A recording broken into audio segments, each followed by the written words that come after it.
act sitting in a chair or stretching on the floor and looking Aleksandar Antonijevic is the man behind these amazing creations, these amazing photographs, and it is a very interesting story as well. There's a show going on right now in Toronto, and he joins us now in studio. Thank you so much for coming in. Thank you for having me. Good morning. So listen, you've brought in some of your artwork to studio. I call it artwork because it is, you know, I know they're photographs, but really, I don't know, these moments that you've captured are quite incredible. Let's talk about your story first off, because I know that you were a dancer 25 years with the National Ballet, and now photography. Tell us about that transition. It was a very natural transition. You know, I was turning 40 and thought to myself, how will I continue to create and make art of some sort? And photography was always a part of my life and my career.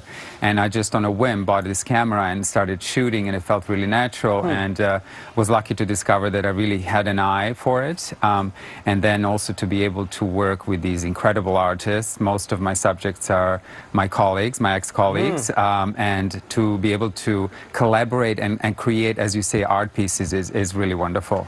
I mentioned that you were with the National Ballet of Canada for 25 years. You say retiring was a traumatic experience, one of the most traumatic experiences in your life. Why is that? And tell me about that transition, leaving the world of dance and getting into the world of photography.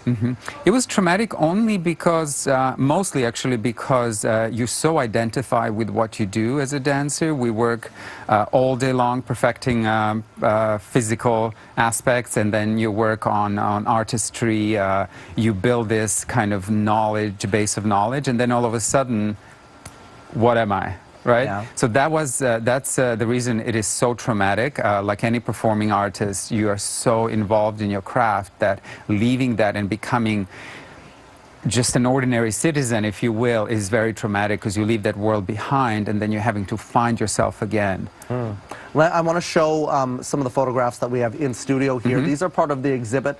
Let's talk about that now as we show these incredible, incredible photographs. Well, this was my last exhibit, and this was my love letter to my colleagues when I was leaving the company. And as you can see, I was playing with this notion of public and personal self, and the fine line that we walk as performing artists all the time. And we have a lady on the left completely in a costume and ready to be on stage, and then on the right a very personal moment, and personal moments are very, very important for me in my visual output. Absolutely. Your new exhibit runs May 5th to June 9th. That's correct.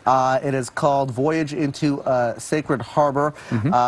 20 intimate nude photographs of dancers from the National Ballet of Canada. And where is it? It's at Berenson Fine Art on Avenue Road, 212 Avenue Road. Just up in Yorkville area there. That's right. Thank you so much for coming in. My Beautiful pleasure. work, and come back again. We'd love to see more of your work. Aleksandar Antonijevic. It is now 9:29, 10 degrees. We'll be back with headlines.